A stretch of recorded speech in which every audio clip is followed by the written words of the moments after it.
Islam covers a huge area of the world, and its art and architecture have responded richly to varied conditions. But within this diversity, there is unity.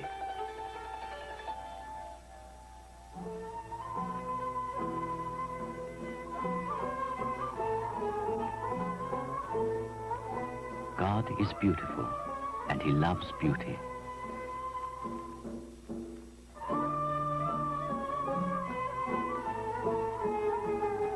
For Islam, as for other traditional civilizations, the more beautiful the thing is, the closer it approaches to reality.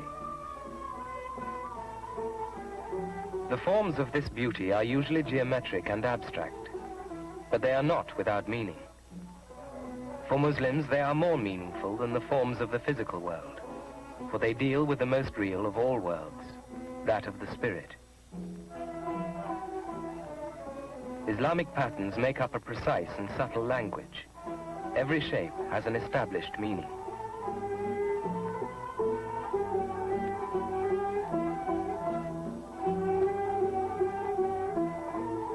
Architecture expresses the effort and outlook of the community. This miniature was painted at Herat in the 15th century.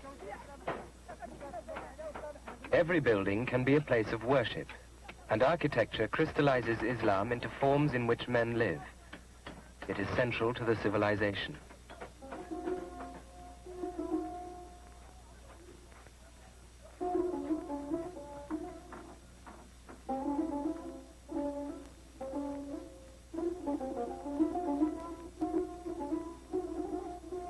Painting has a comparatively minor role. Naturalistic representation is not favored in Islam, and painting is not a popular or public form of art. Its achievements, and in the case of Mughal India and Iran, they are great, are almost entirely confined to illustrations in manuscripts.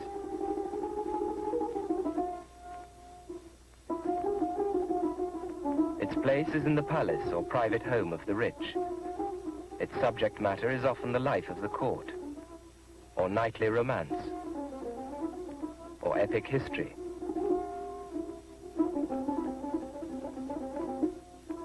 These scenes, too, often conceal a religious symbolism.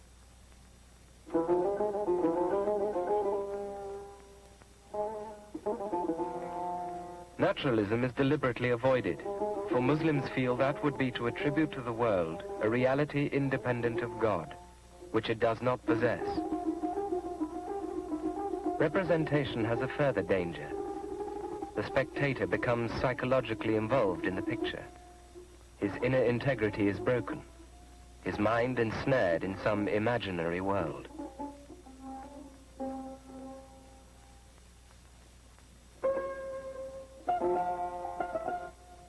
Islam prefers an abstract art, which reflects the open spaces of the spirit. It corresponds to a contemplative state, rather than to an idea.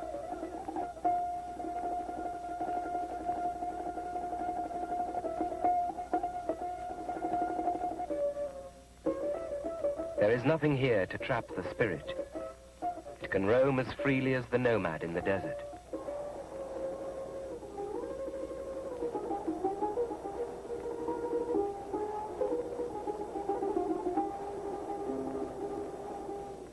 Abstract decoration in Islam has two modes.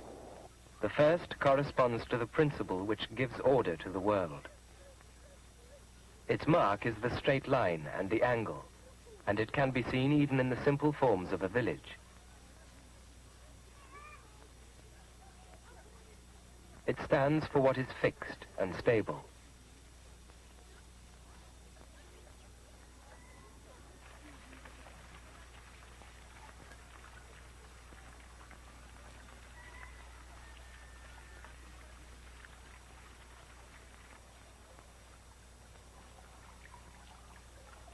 The forms of this type of decoration are geometric and recall the structure of crystals and of snowflakes and ice.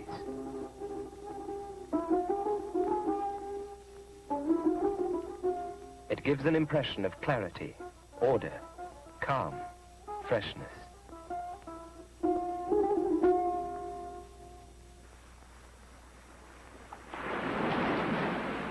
The rhythmic, flowing movements of waves and wind, and of plant forms, are the basis of the other type of decoration.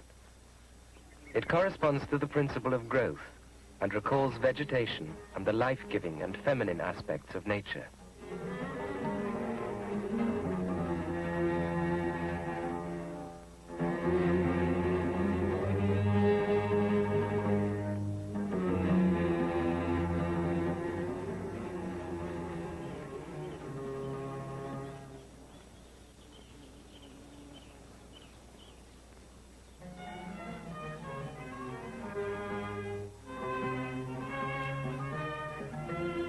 These two modes of decoration are most often used in combination.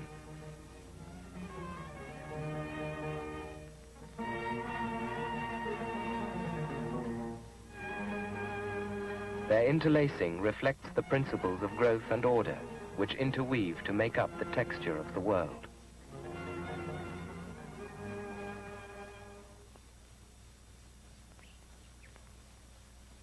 Both principles have a place. They are complementary to one another. Growth does not overwhelm order, and order does not deny growth.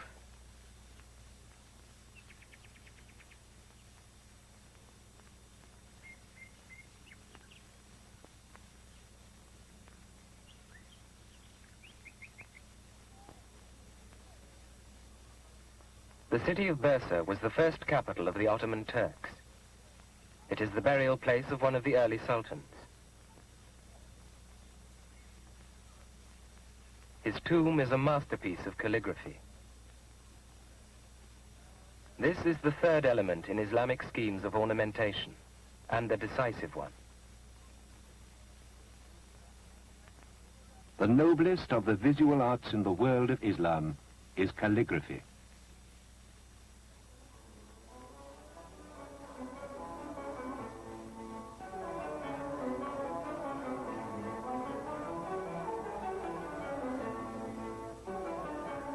Calligraphy is a flourishing art all over the Islamic world. Even in Turkey, where Arabic script was abandoned in the interests of secularization, the tradition is being maintained.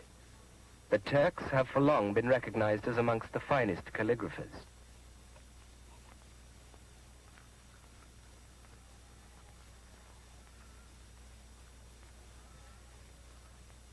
Arabic is written from right to left. The hand draws in towards the heart, from the outer world to the inner life of man. The pen is a reed, slit in the middle for flexibility. The angle at which it is used determines the width and formation of the line. Several pens are used on a single piece of calligraphy.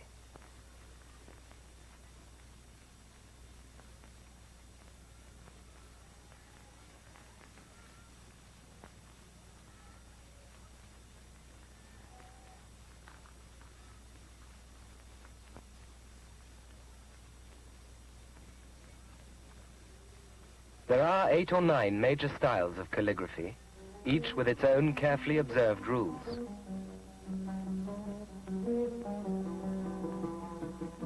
The unit of measurement is the pen width, shown here in red, and the height and breadth of each letter is measured by means of these.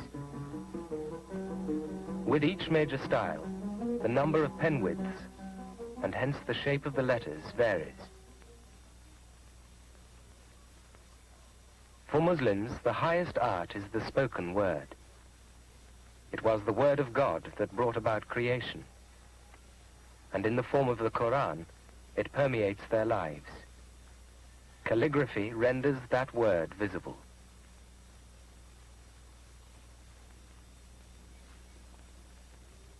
Each style has its own beauty, ranging from the hieratic geometry of Kufic to the supple grace of Naqshri.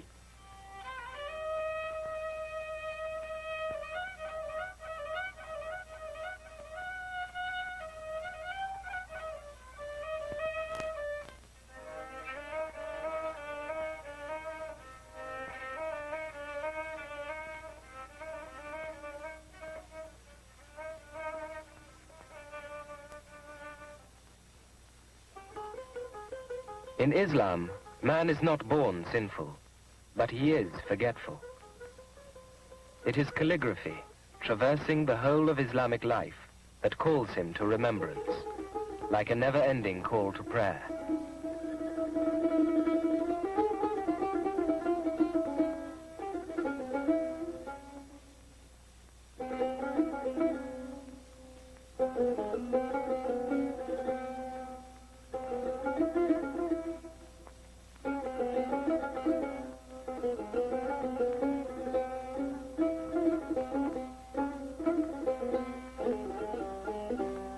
Permanent, silent invocations protect and beautify the buildings, and bless those who enter them.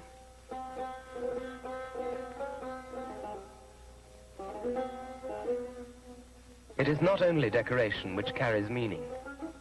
The forms of Islamic architecture are themselves meaningful. The fundamental shape of most mosques is a dome upon a square base. The base, four square, solid and stable, stands for the earth. The dome above it symbolizes the heavens, as do all domes in sacred architecture.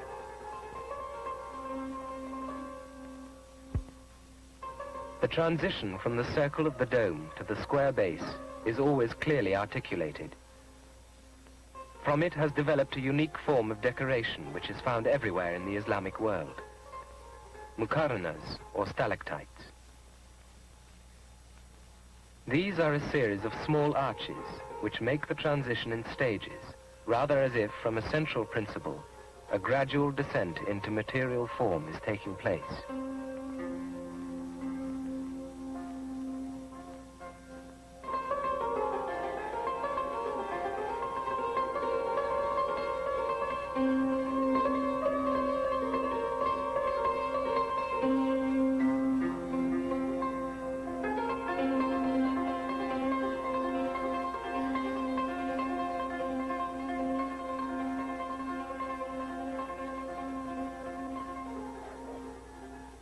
When seen from without, the dome is a reminder of the heart of man, which is, as it were, an inner heaven.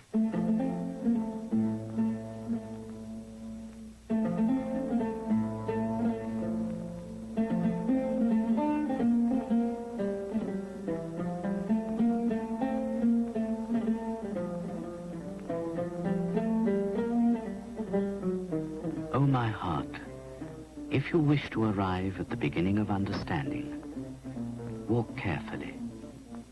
To each atom there is a different door, and for each atom there is a different way, which leads to the mysterious being of whom I speak.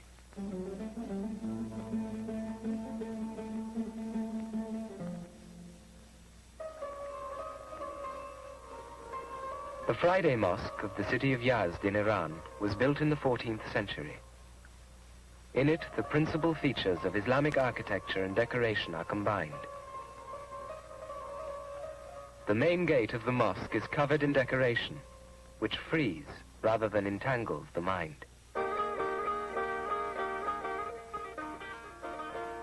The idea of a veil hiding the inner sanctity of the building is also present. Calligraphy is at the center of the decoration. Within the arch of the gate, the forms cascade down like frozen music.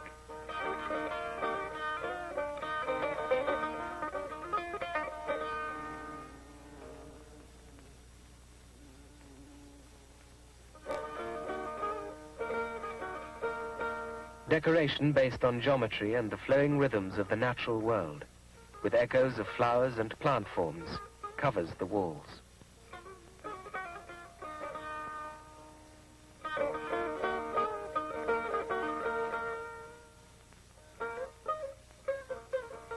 Panels of calligraphy invoke the name of God.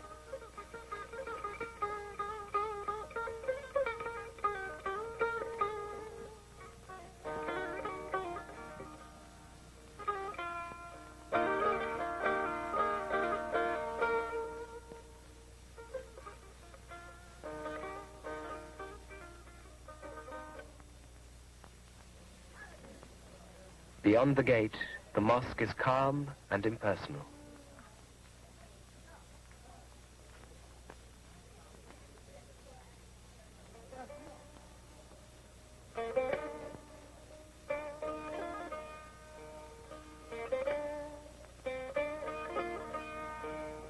The ceiling is enlivened with small ceramic tiles, and the walls by inserts of plaster between every brick.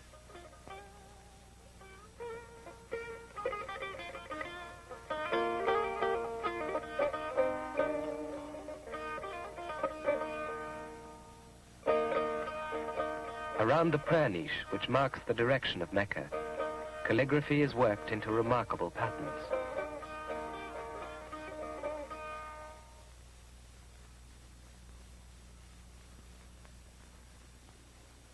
Above the niche, a grille ventilates the mosque, its pattern softening and diffusing the light.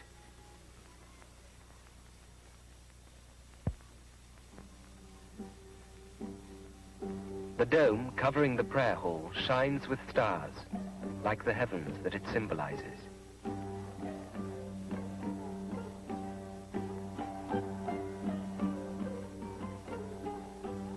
Last night, when the celestial bride hid her face behind the blue veil, hundreds of shining stars appeared in the gold and blue dome of the sky.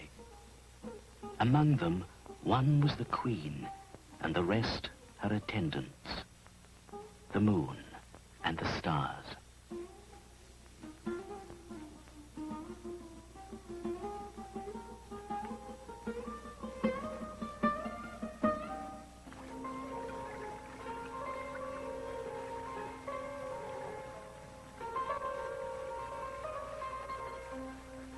Islamic civilization accepted much from the varied cultures it absorbed. These buildings are in Isfahan, which was the capital of the Safavid rulers of Iran during the 17th century. They are at once characteristically Persian and completely Islamic. In this way, there is in Islamic art unity, and at the same time great variety.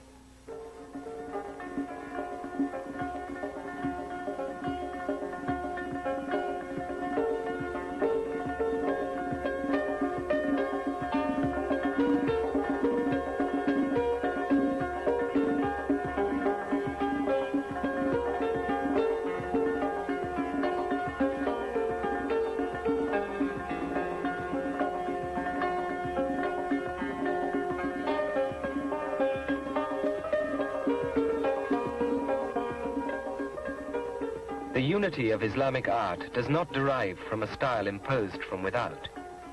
It is a unity of spirit. Islamic art has its own very distinct aesthetic, a cool, impersonal beauty, lucidity, calm repose. There is no drama or tension in these buildings. It is as if the beyond is here and now.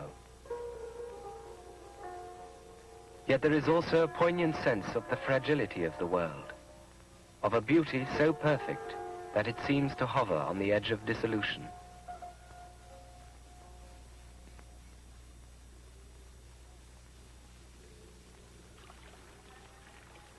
In the western lands of Islam, this courtyard is in Morocco.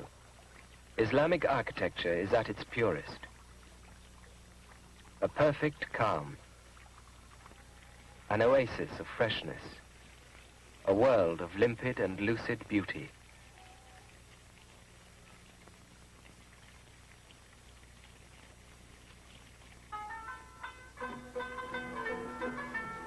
Different again are the buildings of Turkey. The Palace of Topkapi, with its many domes, reminds one of the tents of a camp clustered at the gates of a besieged city. Like almost all Islamic palaces, it consists of small pavilions scattered in a garden, and was built not to impress, but to be enjoyed.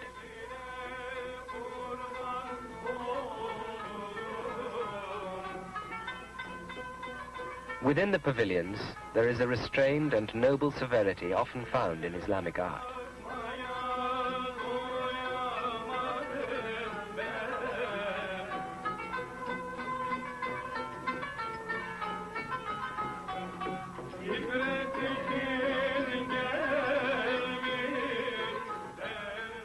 The mosques of Istanbul are ranged along the skyline. They were built by the Ottoman Turks during the century before the Safavids built Isfahan. They are very different, austere, vigorous, concerned with volume and form, architecture at its purest. They too express the spirit of Islam, stability and repose in the domes, and vigilance in the minarets, submission and active witness. The great mosque at Edirne, near the Bulgarian border, was built by the architect Sinan in 1529. Its wonderfully pure lines have rarely been equaled. The huge dome rests lightly and effortlessly on the square walls below, its daring engineering producing a perfect symbol of the marriage of heaven and earth.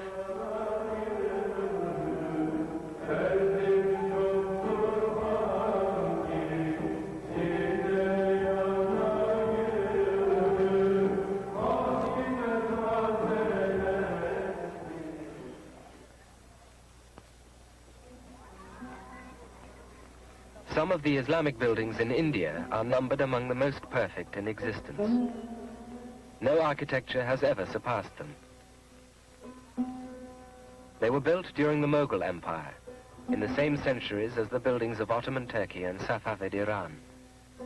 Many of them are in a single city, Agra.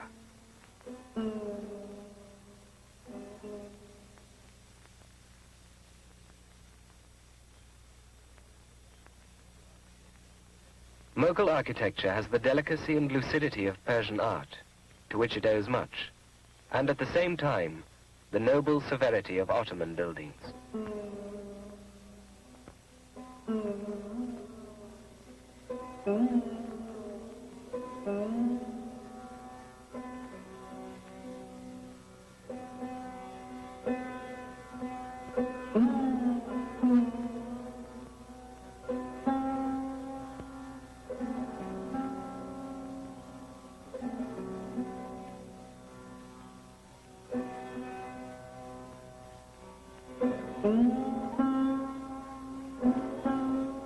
These three flowerings of Islamic architecture in India, Turkey and Iran grew out of many other great styles and periods, 1,000 years of experience, a rich variety, which was at the same time an unbroken unity.